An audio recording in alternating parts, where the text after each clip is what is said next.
Everybody, thank you very much all for coming back to the Pigsty tonight. Tonight we have been joined by Micheal. Micheal from the Canadian Atheist Podcast. In a wee while, his co-host will join us. He's just running a little bit late at the minute. If anyone understands what it's like having kids, you fucking know damn rightly what it's like. So, Micheal, if you want to just give a shout out for, who you are and what you do. Alrighty, MathPig, thanks so much for having us on. Dean will be here in a few minutes. So hey everybody, my name is Micheal, and about 3 and a bit years ago, I decided that I'd been sitting on the sidelines long enough and said, hey, let's start a podcast. I called my friend Dean, and I said, I'm starting a podcast, you want in? And a week later, we had our first episode up. And we do it purely for the activism. Now, being in Canada, we don't have as much bullshit going on as the U.S., but, we still have people that, think there's an imaginary man in the sky. The third line of our Constitution recognizes the supremacy of Almighty God, so that's a problem. And I wanted to just do what I could to make a little bit of a difference in that. So we just last week released episode 115. I'm sure I'll chat with MathPig and we can get an email address and stuff like that in there. Anybody who's watching this, whether you're a believer or not, love to talk to you. Love hearing deconversion stories, but love talking to Christians as well. Well, I did put your Twitter in there. I searched on Facebook, and there's too many Canadian fucking podcasts. There's too many Canadian atheists. So you send me all the links afterwards. We'll get it. Or if you and we have Dean. We have Dean in the background. So let me just change over with Dean. Dean, thank you very much for joining us. Hey, brother. Thank you. Thanks for having me. I was just having some trouble with the family there, so. Oh no, we totally understand, man. I have a 3-year-old as well, and timing around kids is, it's difficult. With what we can do. This is wonderful. Huh? 3 baldy men all on screen. Yeah. So I was just saying to Micheal, Dean, who you are and where you came from, and he said that it was not to steal words or paraphrase, but sort of his idea, and then he dragged you kicking and screaming into it as well. Yes. Yeah, pretty much. I've been kicking and screaming the whole time. Yeah, I have his microphone muted a lot because of it, but yeah. Now, in Canada, as you mentioned, man, there isn't much as fundamentalism as you would find in America, but it does boil down to what you said is your constitution. So, do you feel that there is, both of you, again, Dean and Micheal, do you feel that there is rules, and do you think that your actual real life is affected by the religion in Canada? I know, again, it's not as strong as America, but is it as influential in the religious sense as it would be in Canada as it would be in America? I don't believe so. I don't. It really depends in the circles you travel in. I'm pretty sure it's the same in the States too. I mean, if you're in a very religious area, then it might affect you more. I mean, especially now with COVID, it's just at home, right? And we certainly don't practice anything here, so it hasn't really affected me that much. But I don't know if it's quite as strong as the States. I remember once I was driving in Florida, and there was a billboard with a picture of a baby on it, and it had written underneath it, "Don't kill me." There was an anti-abortion billboard for everyone to see driving down the highway. Yeah. So certainly nothing like that exists in Canada, at least not yet. But we still have some of the idiots. I mean, we have people with sandwich boards and posters standing outside abortion clinics. We have people that are anti-mask. It's just crazy. So. Yeah, we have so just for everybody watching, just to give some geographical insight. So we're just east of Toronto, and everybody else will say Toronto, but that just gives away that you're not from it, because everybody here says Toronto. We're about, let's say, what do you think, Dean? About 55 kilometers east of Toronto. Yeah, something like that. Durham region, where we are, has a population of about 500,000 people or so. But we are just outside the 4th largest city in North America, with a combined population of the Greater Toronto area of about 6.5 or 7 million people. And what Dean said, we do have the sandwich board sandwich board nutcases that will picket the streets of Pickering and little towns near us and stuff like that with the whole stupid abortion stuff and don't kill my kid and stuff like that. There was we had people protesting a year or so ago over the outlandish change to our education curriculum, where they wanted to do basically sexual appropriate education for kids, and apparently that was a massive shock. That wasn't something that should be happening. We should just let kids educate, or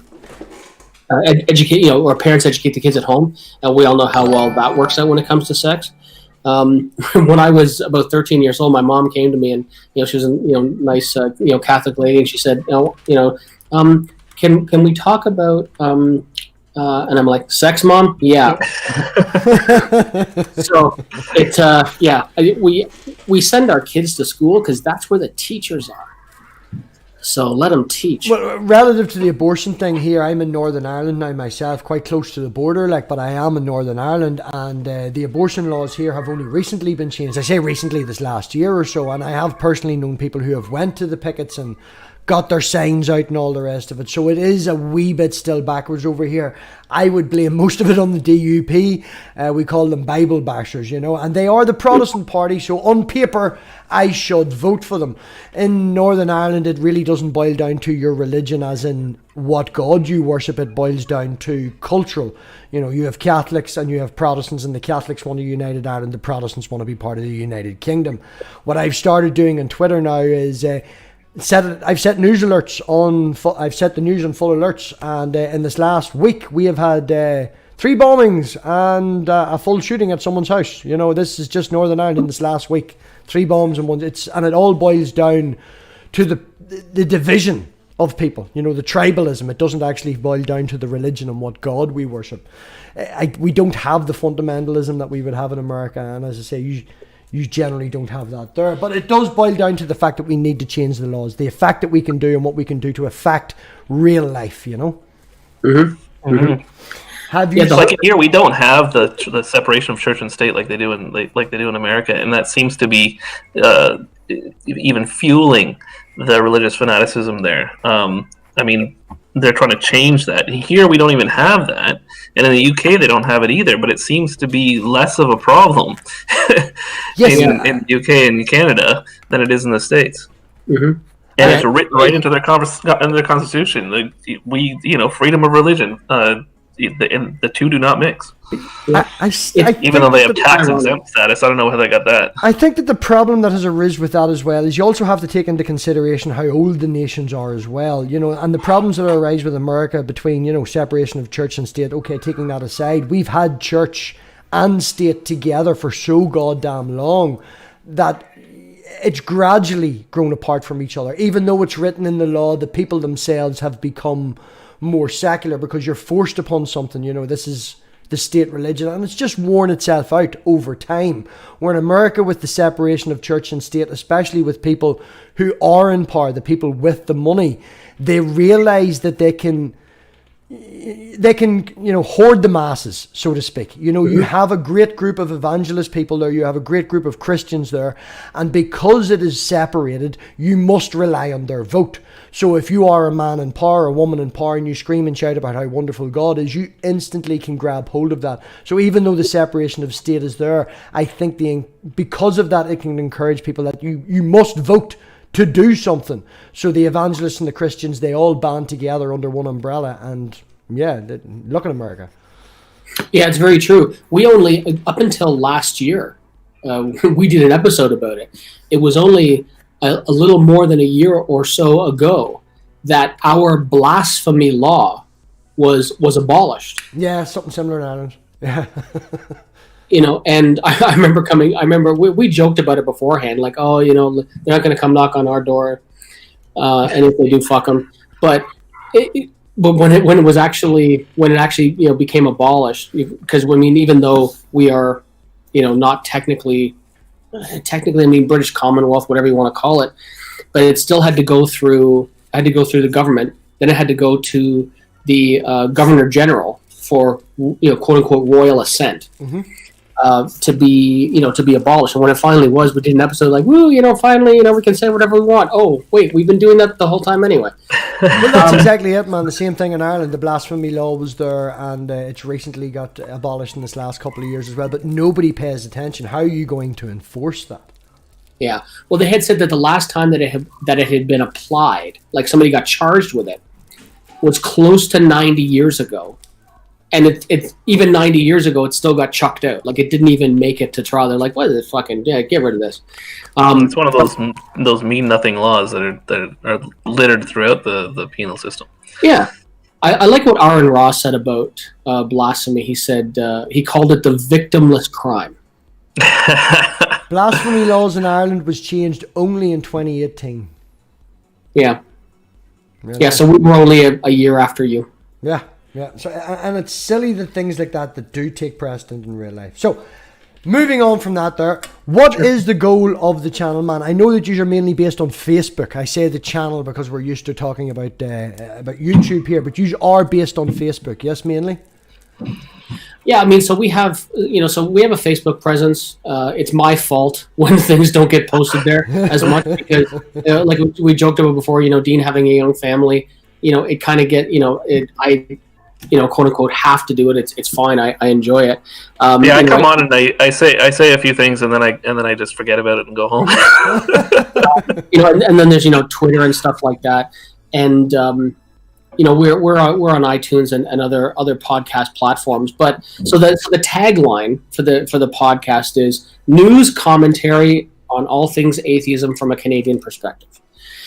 So we spend a good deal of time going through the news, largely from the U.S. We try to keep Canadian content in there as much as possible, but it's hard when, one, we're only 10% of the U.S. population, and two, they're so dumb.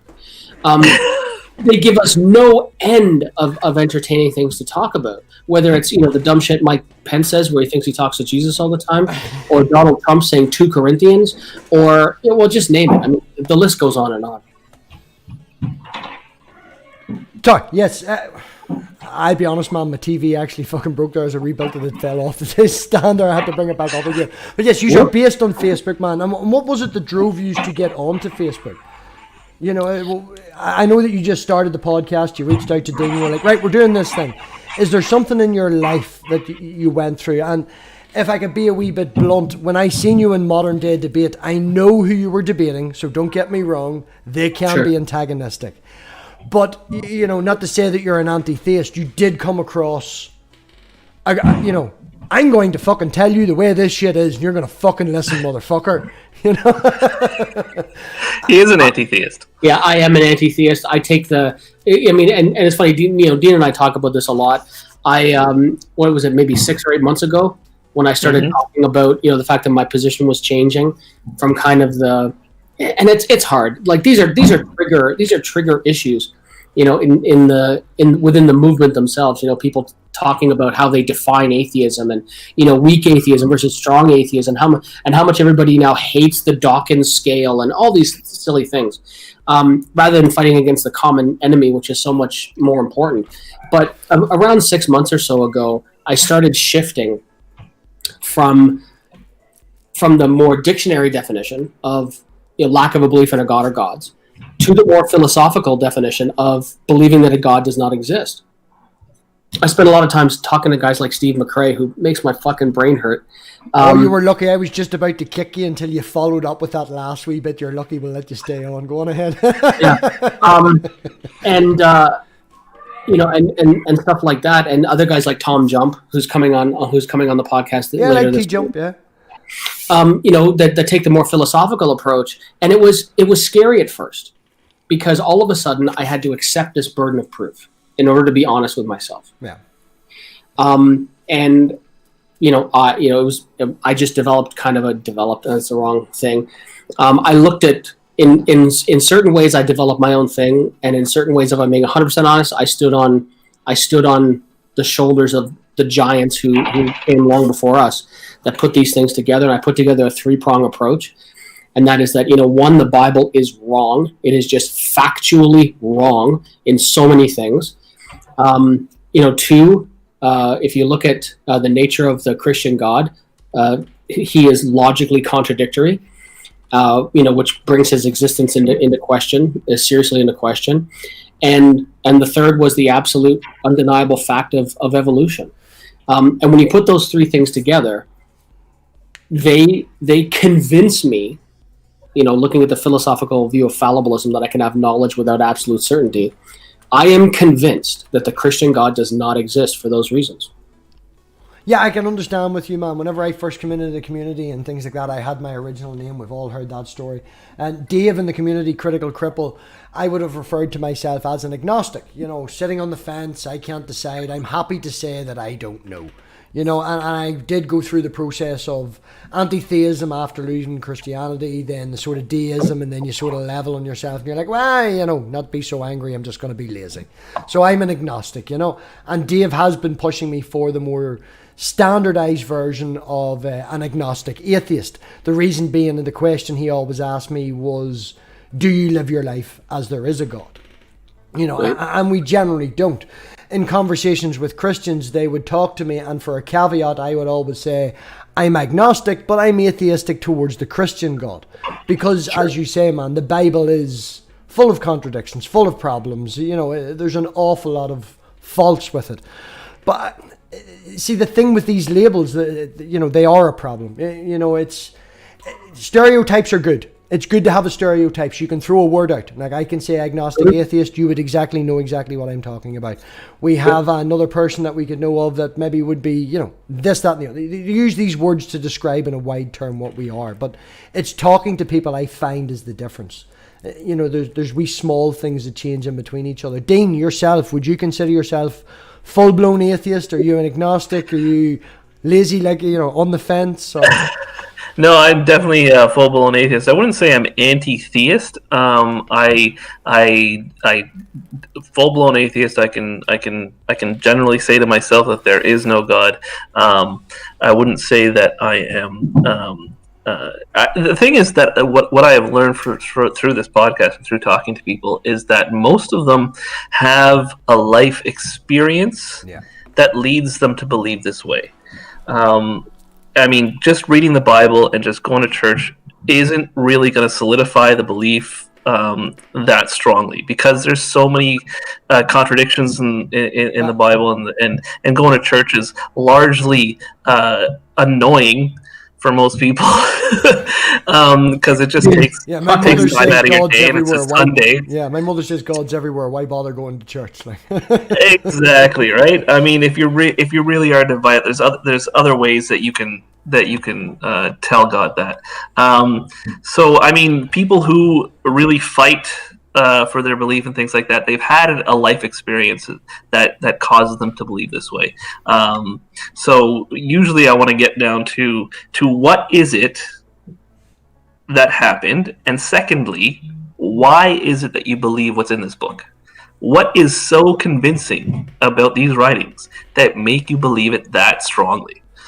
Generally, because I don't share that same belief, and I want to know why they believe that way. I would 100% agree with you in that, man. Now, whenever I originally left my faith, probably 11, 12 and around that, I did start dating a girl later on, further years down the line. I think I was 16, 17 at the time, and she was part of it was a church, but it was a church in a hotel function room. It was sort of these outspoken, more so in America that you would have over there than you would have over here, different ideas and things like that. And I did go to a few services with her to see what it is. And one thing that did strike me very, very strongly, because it was more evangelistic than it would be mainstream over here, nearly everybody I talked to there had something, that had happened in their life.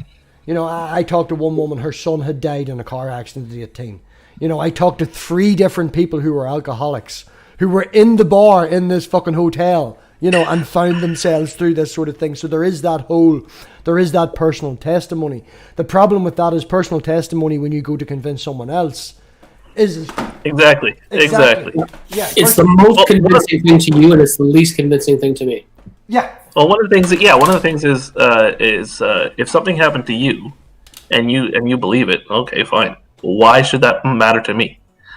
What is it about your belief that should change my mind? Dean, but you don't understand how badly I was looking for my car keys that day. Exactly, right? So it's like, just because you believe a certain way, I mean, I can give you reasons why I believe the way I believe and why I believe and why I think you should believe that way. But if it's a personal experience that happened to you, that's got nothing to do with me, and it's not going to change my mind.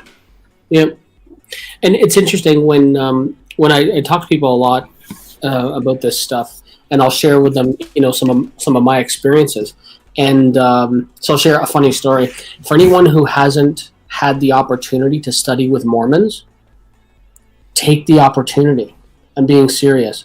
So they come around, they knock on the door, much like witnesses, which I'll explain that afterwards, because that's funny. Those are funny stories too. So the Mormons come and knock on the door, and got some time to talk about Jesus? I'm like, yeah, sure. What do you want to know? And that's my typical answer. Yeah. Kind of sarcastic when one of those groups knocks on the door. And are you familiar with this? Oh yeah, I'm familiar with this. And I invite him in the fucking house. Come on in, have a seat. Can I get you something to drink? Let's talk. And what you do is you keep inviting them back. Mm-hmm. And this is where the funny bit comes in. And this is the YouTube. I'm telling you, this is important stuff.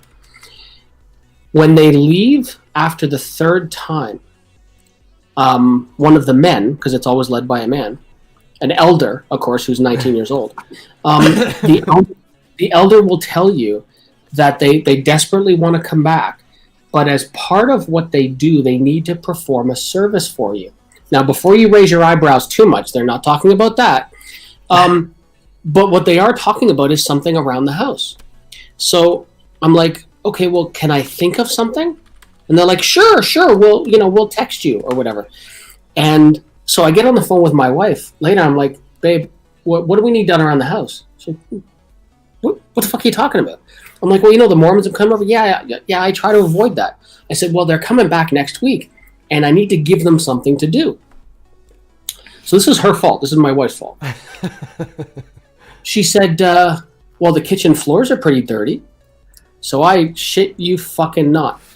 They came in the next week with buckets, sponges, and stuff, used some of our detergent, got on their hands and knees, sang, and talked to me while they scrubbed my kitchen floors.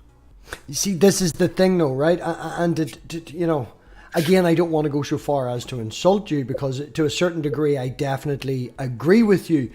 But, in their mindset, I've done something for you, so you now will sit for 2 hours and listen to me speak about God. You are now obliged to do that.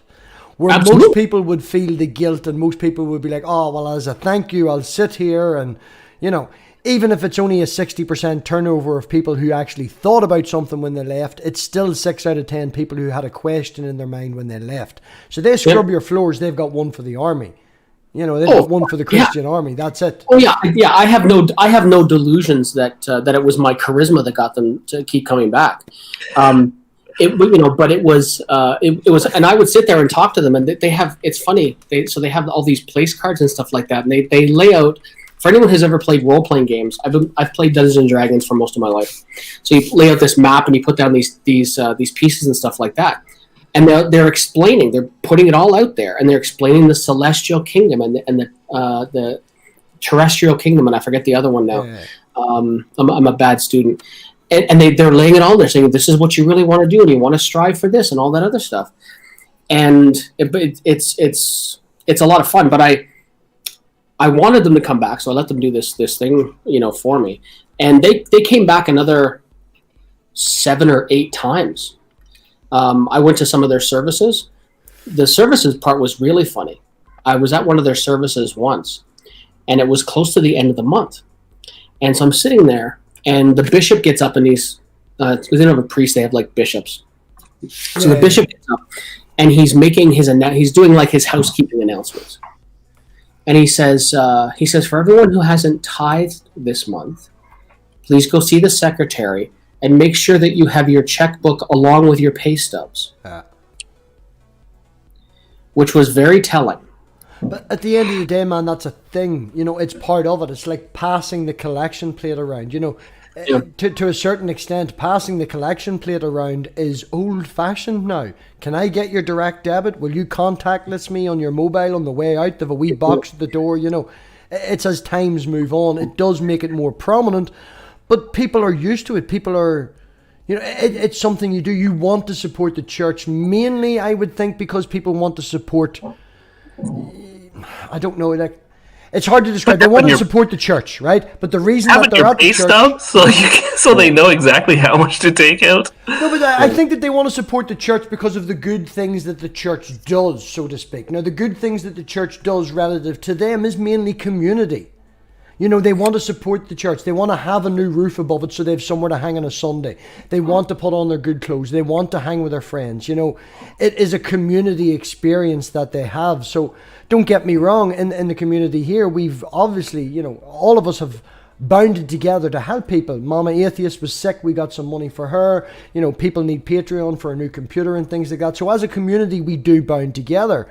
We don't see a problem with it when we do it, but there's a problem with the church. The reason being behind it is God. But I think that as a sheep, as a person, as someone in the congregation, they do it to maintain their part in the community.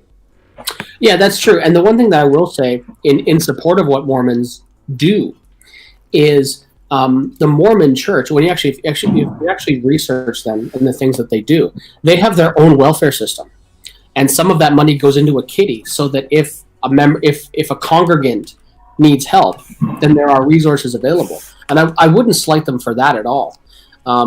Because that is exactly what MathPig is, exactly what you said. That's a kind of giving back. And I would support something like that. It just, it's the God piece being tacked on, right?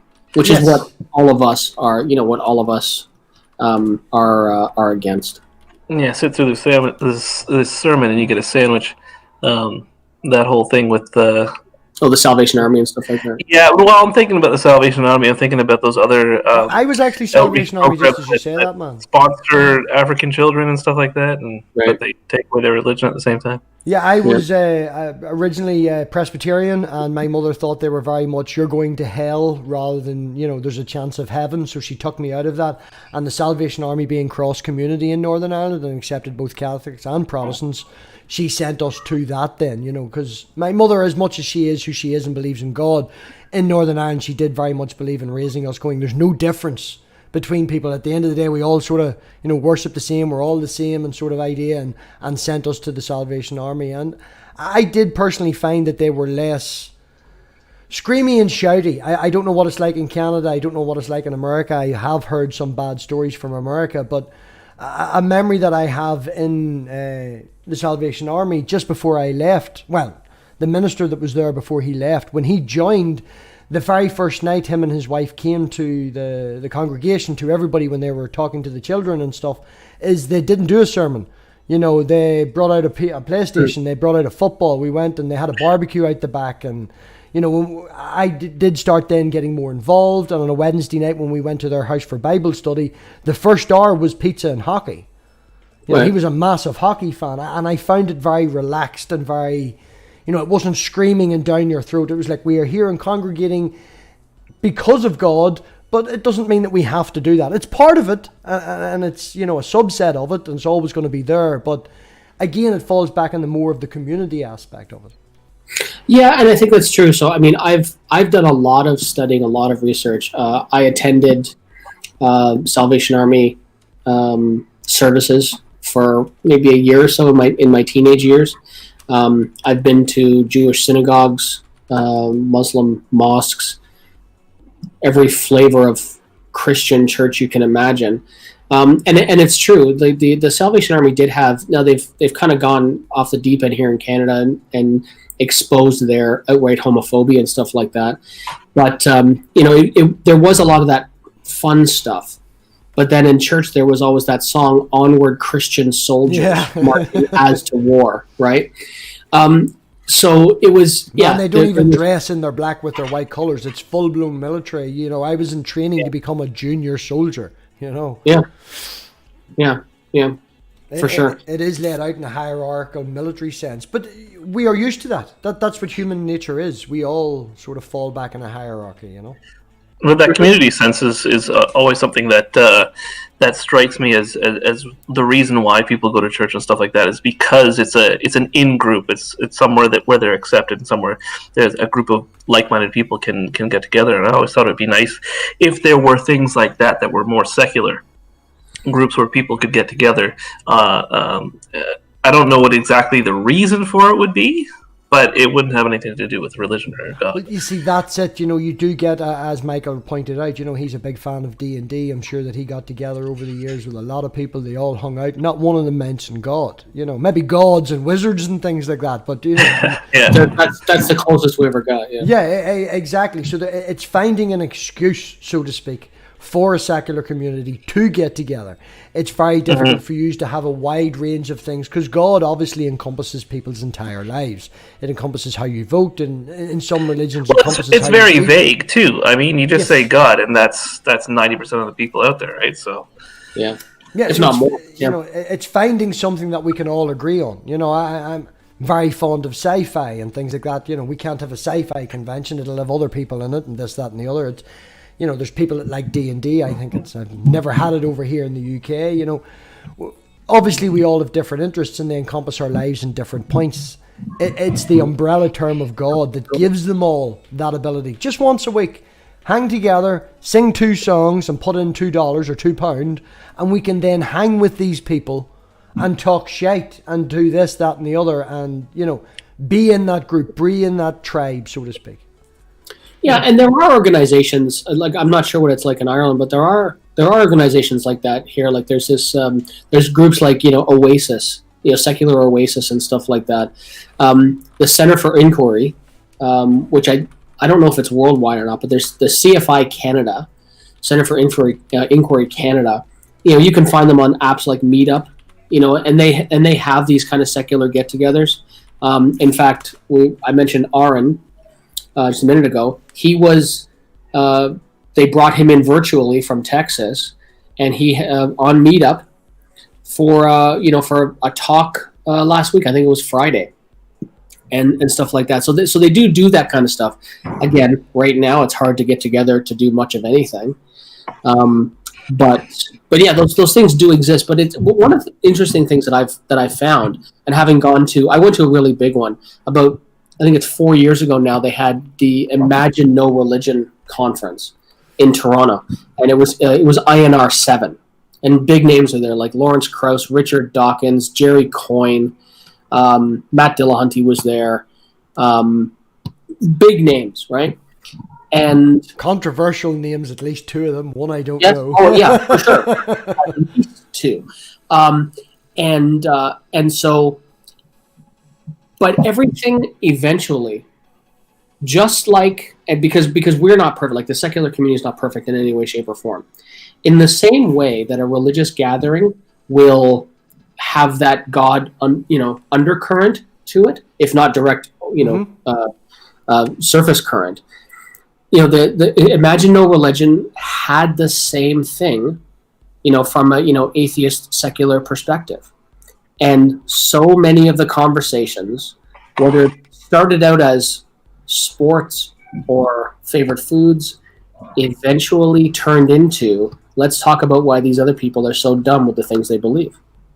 Well, as nice as it is to find a tribe, I'm going to be me here and try and build bridges, and I agree, to a certain point, Michael, but this is your anti-theism coming through, where this is me trying to build bridges. Yeah, for sure. Yeah, no question. I don't find the benefit in sitting around with 10 other people and saying Christians are stupid.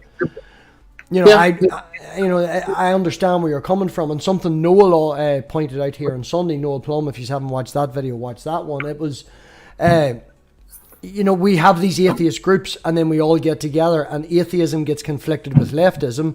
And I've been in a hangout quite recently when we were talking about that, and within 15 minutes I felt myself just leaning back, because it had went down the Donald Trump's an asshole line. And it becomes this leftism, this politics. So we do have certain things, but I don't want them to take over from that. At the same time, we don't want to sit around and bash Christians, because Christians aren't delusional. Christians aren't stupid. Christians, some of them out there are fucking assholes, but that's true amongst everybody. Far from it. I mean, there are some absolutely brilliant.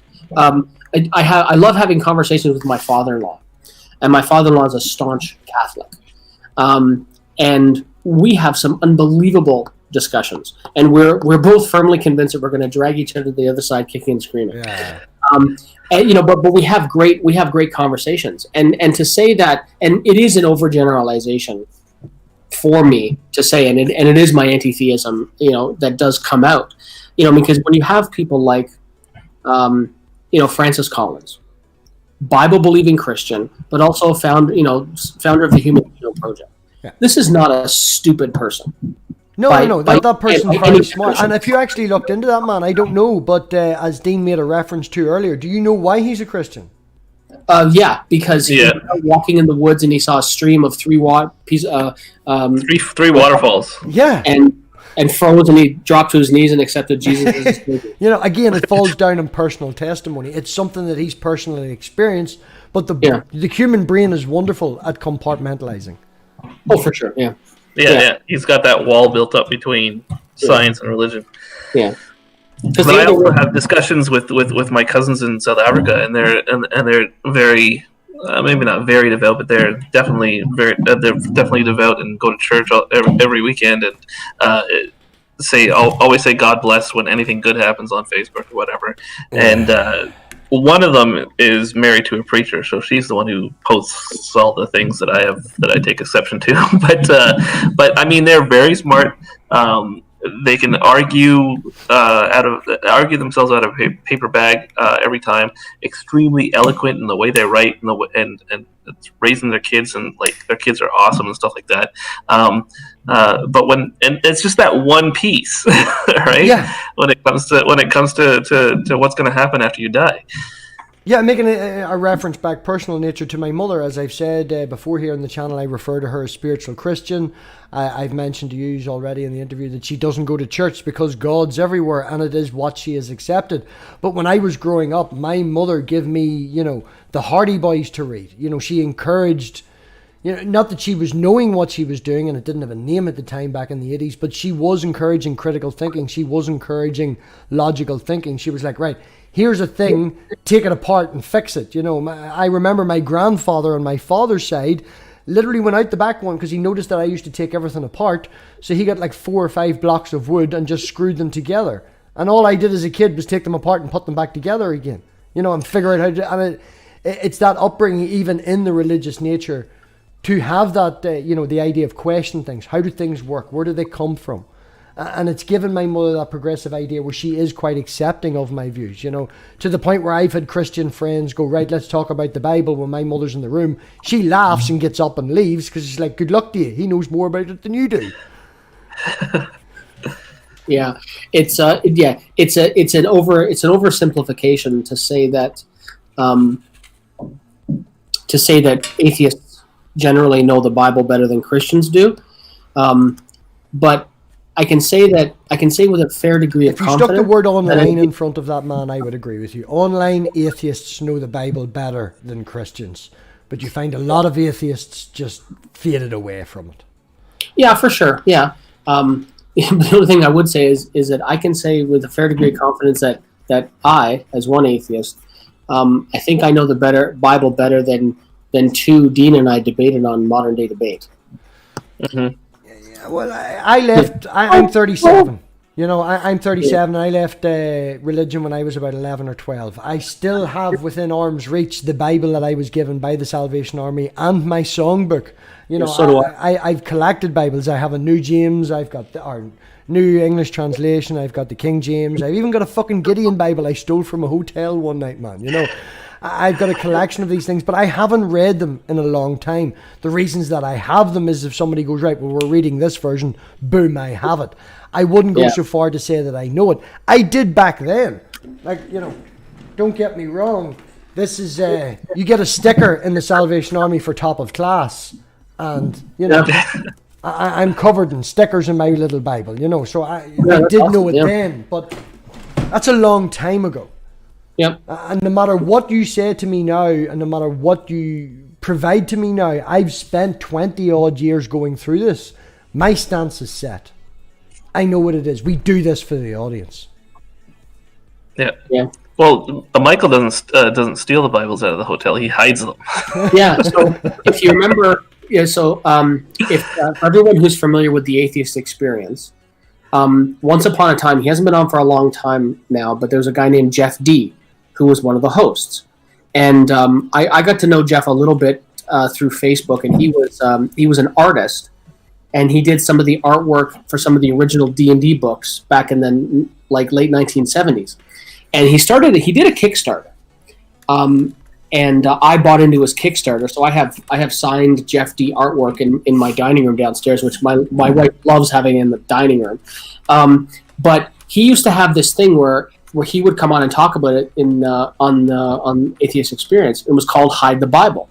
So every time you went to a hotel room, you took the Bible from the drawer, and you didn't destroy it, and you didn't steal it, but you just hid it somewhere that it might be hard to find. And he called the game Hide the Bible. And I took it and I ran with it. And now every time we go somewhere, my wife's like, Jesus Christ, what the fuck are you doing now? I'm hiding the Bible. Well, I'm always up for an investment, man. An investment is always good. And that particular hotel, it was the first weekend that it had been opened, and it was the biggest in Belfast. It was a managers meeting weekend, and we'd get in before it was open to the public and stuff. And I was like, yeah, this thing will be worth money in 10 years because it's stamped with the name of the hotel. Definitely staying it. Plus, it's a Gideon's Bible, and I don't have one. Yeah. I still, I don't stay at hotels very often, but it still surprises me when I open the drawer, on the bedside table to throw something in it or whatever, looking for the remote or whatever, and there's a Bible there. It still surprises me every freaking time. Yeah, well, you see, that's the thing, man. Do the Gideons, obviously they pay for the Bible, right? I don't expect the hotel to pay for that. But is there an unwritten agreement? Is there a thing? Do they reach out? Do they do this? Do we have a secular organization that has enough money behind it to put the fucking God delusion in the top drawer beside the Gideon Bible? Not that I like Richard Dawkins, but as a comparative nature, Yeah. But I mean, if they open up a MGM Grand in Las Vegas with 5,000 rooms, and somebody shows up with a dump truck full of Bibles, it's just insane. Yeah. Or the person that has to deliver them all goes, he gets there, he's like, the church manager is just like, go to this hotel, and the Bibles will be waiting for you in the basement.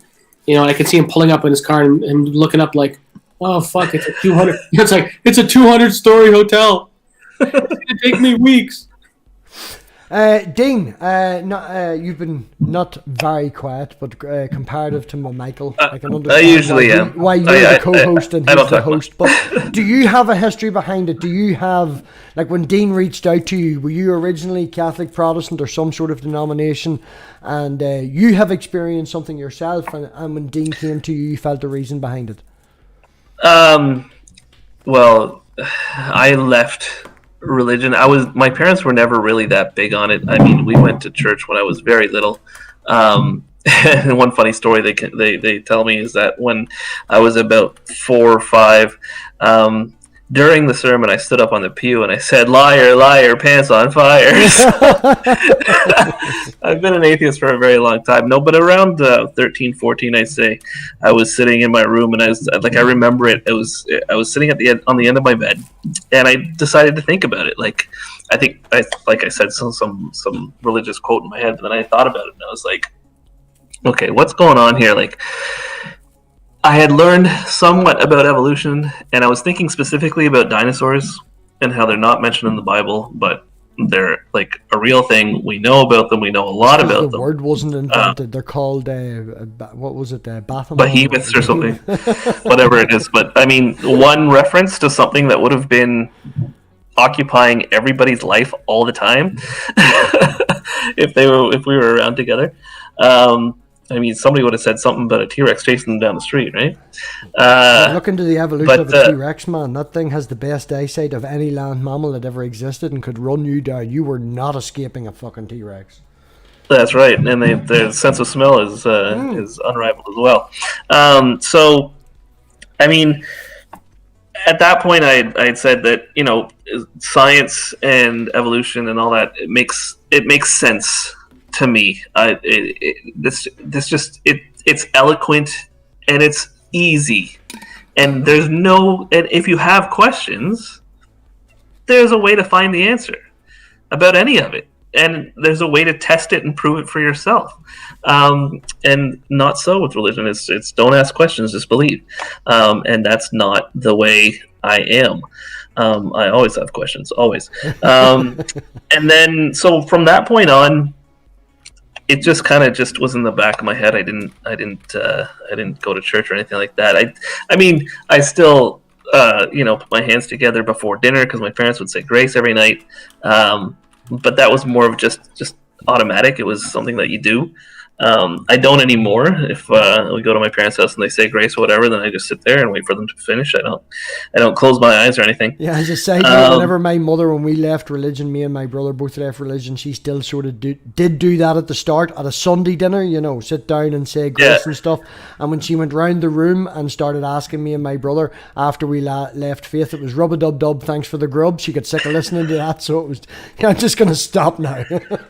Yeah, well, I mean, my wife's family is Catholic as well, and they do the Sunday dinner, like when it's Good Friday or whatever, and they do the whole cross thing on the body, and we both just sit there and wait for them to finish their little piece.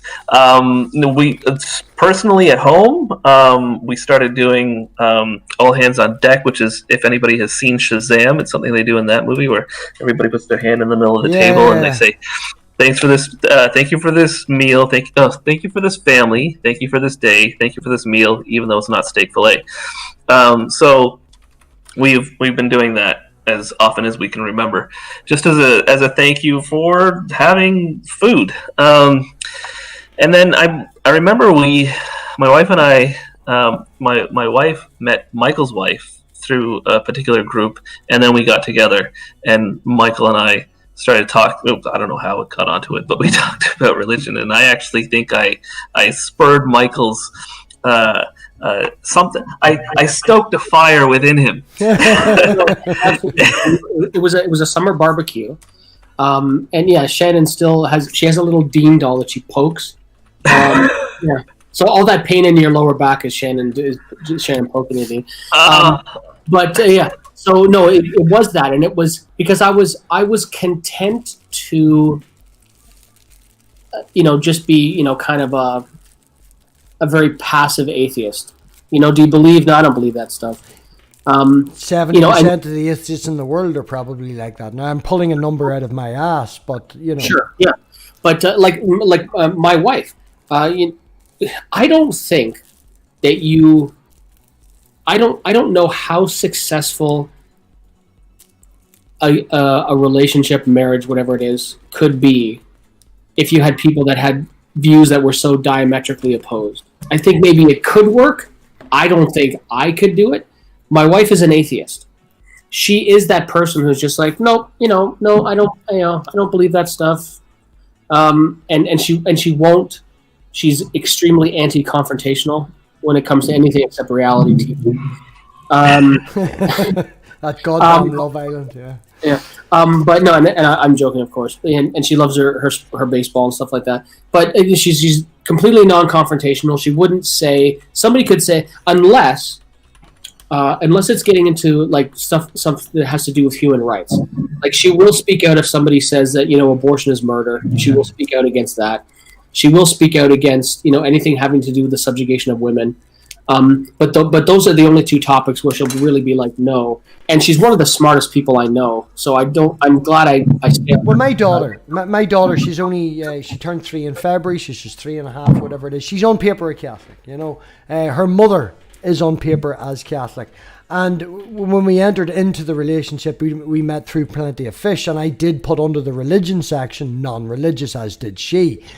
From that now, and as time progressed, she did want the child to be put down as Catholic. She does want her to have the christening. She does want her to have the confirmation. We've had this conversation, and when you get down to the nitty and gritty, it's basically because most of her family lives 400 miles away, and it's an excuse to get the family together and have a few drinks and a bit of crack. We've also sat down and had the conversation where I've replaced the word God with Thor. and went through that entire thing where she agrees with everything, and then at the end of it you're like, replace it with Thor or replace it with God. And no, that's different. That doesn't make sense. You know, I've said before, she's an agnostic, an atheist. She doesn't know it. She just doesn't know it because it's cultural. It's drummed into us. It's part of our upbringing as a Western culture. It is sort of hand and partial, or part and partial is the phrase. You know, it sort of does all come together. And I think, looking at the statistics, making a reference back to Noel, you know, as much as we fight and as hard as we do, I don't want to say that everything we do is bullshit and waste of time. We can do what we can, and we can bring people together as a strong group and give our kids and our, you know, someone to work for. But it's a generational thing that religion is dying out. It is, as the kids get up and, you know, say Dean has 3 kids, I've got 1, hopefully to have more. We've just doubled, tripled 2 kids. So you've doubled, you know. He's got an R rate of 1, is it? Yeah. We've got an R rate of 1 under Dean that's infecting everyone with this skeptical thinking, this logical thinking. So as the population goes forward, you know, it will eventually die out. You know. We've my wife actually started something with our oldest son. Is he always asks whenever he believes that one of us is joking about something, he goes, "Are you 100%?"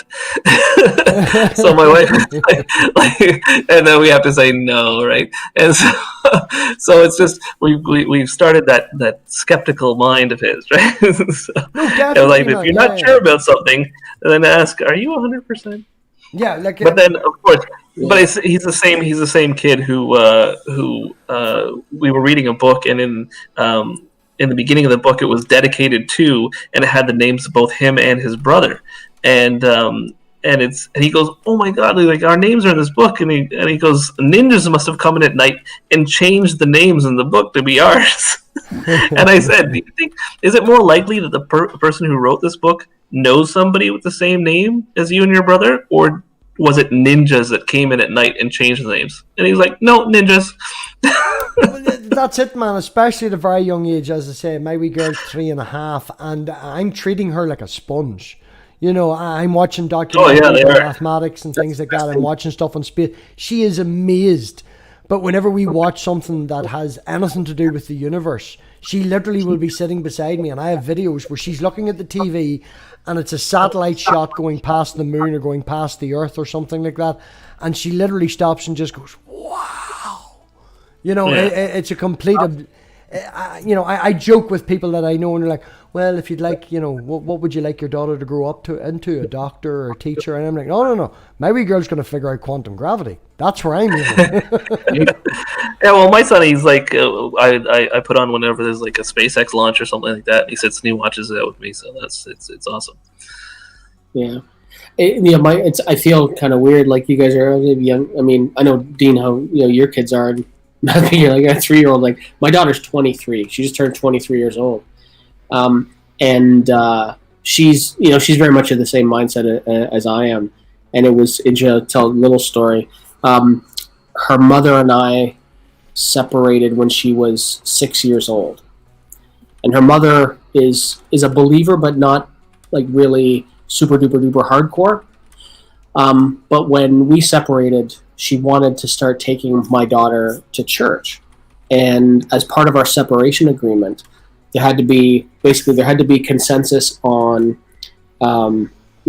medical care, education, and religious instruction. Mm-hmm. And I was just like, nope. Yeah. Just wait. If it's that important to you, then just wait. Christopher Hitchens said something really interesting about this. He said if it was the law that you had to wait until a child had reached the age of reason to start teaching them about religion, we'd live in a very different world. No, I agree with you, man. That this is one of the reasons why I'm not allowed to speak to my wee girl's great auntie. We went down south. They are Republic of Ireland Catholics, so they go to bed with the rosary in the top drawer and all that sort of crack. And the blessing of the graves for what would be my daughter's great-grandfather and great-grandmother was a particular weekend. We agreed to go down and stay with her family. I was like, right, fine, we'll go and do that. you can go to the blessing of the graves because they're your grandfather, but me and Elena are going to stay at home. We're not going. We're going to go play in the park. We're going to do this because I won't have my daughter around that. Now, the mother was fine with that. She was like, grand, it's a family thing for us. That's 100%. The night before, there's 10 of us staying in our auntie's house and we're having a discussion out the back. And being Irish at 11 o'clock at night, everybody's had a few drinks. And, you know, they made her auntie said, have you bought a nice dress for my daughter to go to the blessing of the graves tomorrow? And Brilliant. I was like, no, she's not going. She's not going. And her great aunt turned to her mother and sort of looked at her. And her mother made a joke in a jokey manner, being in, you know, Northern Irish and all. And he was like, oh, she's not going because she's half Protestant. And her auntie fucking flipped, man. I mean, full-blown fucking flipped at me. And after about a 15-minute of back and forth in front of 9 other of her very close family, it ended with me going, it's my fucking daughter, and I'll fucking raise her whatever the hell way that I want. You have no part in it, so you can sit down and enjoy your drink, or you can shut the fuck up. So I'm not allowed to talk to her auntie anymore. Bravo. Yeah, that's the thing. Religion can drive families apart, and it's horrible.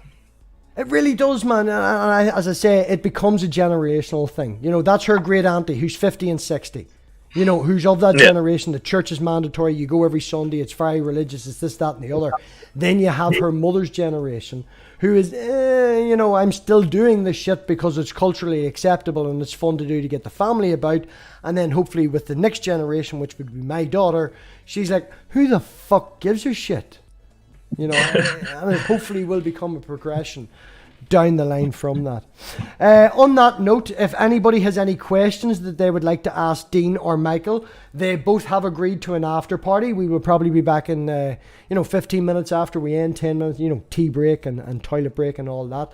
But if you have any questions that you would like to ask Dean or Michael or Dean, if you have anything that you would like to say, particularly about your channel, some sort of message that you'd like to put forth, you know, if there's something that you could do and change, what would it be, man? I'll throw it at Dean first because he's not muted. If there's something like, the thing that I really like about the podcast is when we have a believer on. That's when you get most of the interesting discussions and and you get more enlightenment on who people are and what and why they believe. So when we have people with differing viewpoints on, that's I feel is the best time. We've also had, we had Lawrence Krauss on. Unfortunately, I wasn't available to be on that show, but when we can also have the opportunity to get people like that on to spread the good word about science and how you can interrogate the natural world using science and get to the real truth about things. That is also spectacular for me as well, personally. But I like having guests on. I think that's the best part of the show. Well, Dean, if you're free on a Thursday at 10:30 UK, which would be 5:30 Eastern Standard Time, we do exactly that, man. We try and have an open hangout. We try and keep it at least minimum 2 Christians. I don't mean to sound like an asshole, but it's fucking hard to get Christians to come onto an atheist site and have open hangouts. You know, I do try and be non-echo chamber and all the rest of it, but you know, we try and have at least 2 Christians, 4 atheists, back and forth and things like that. So Thursdays, you're definitely welcome. Michael, anything you'd like to add? Thank you. Yeah, Dean, I think even preemptively, I think I told Dean about Thursday, the open mic you're doing. So take the wind right out of your sails there. I already invited him. But what do I love about the pod? What I love about the podcast is very much like Dean. I love having the conversations. Sometimes it's fun to sit and do the news stories and talk about, you know, some of the silly things that Paula White and some of the other not bad Christians say. But it is interesting, you know, having the conversations. Like, you know, I mean, we had Kent Hovind on, you know, which was interesting. Long time. Most interesting was Mark Sargent. You know, getting the crazy on sometimes definitely helps. Yeah. One of the best conversations I think we had was a long time ago. We had Blake Genta on, who has this site called Belief Map. And if you ever get a chance to look it up, it's actually a really interesting site. And then last year when we had Clayton on, Dean? Yeah. Anti-abortion. And he was on twice. That wasn't that long ago. It seems like it was. Is that where Shannon came on with us? Yeah. Yeah. So yeah, but I do enjoy having the conversations. I know that I'm not perfect in any way, shape, or form, and I know that I could be wrong about lots of stuff. And I just, what I'll say is, I'll ask that you show me that I'm wrong, and not just say that that a book says that I'm wrong. But I think that's what I enjoy most. As far as if you don't mind us doing a little bit of a pluggy thing, Friday, August 28th, I believe, Aaron Raw's coming back on for his second appearance on the podcast, so that'll be a lot of fun. And again, what I said before, just when we started, anybody listening to this, anybody seeing this, send us an email to ca@rogers.com. Just as it sounds, THECA@Rogers, ROGERS.com, and love to have you on to talk about whatever, whether you're a believer or not, or if you've got something going on that you want to talk about, it would be great. Love having the conversation. Dave has been posting all your links in the chat, your website, your Twitter. Dave's been fucking finding more than I found. I tried looking, man. I went to Facebook, typed in your name. I found 5 Canadian podcasts, 2 that have nearly the exact same symbol as you. So I was like, I'm not even gonna fuck that shit. I'll let Dave worry about that. So thank you very much, Michael. I really do appreciate you coming on. I have to say, you caught my eye in Modern Day Debate. I only knew of Dean up until yesterday, but Michael, you definitely caught my eye in Modern Day Debate. Keep doing what you're doing, man. Keep, shouting, fighting, and standing up for what you believe in. Dean, I hope that he is an example for yourself, and you keep doing the exact same. So definitely lovely meeting you. We will be back in about 10-15 minutes. So other than that, if I can hit the right button, what we will do is we will be back.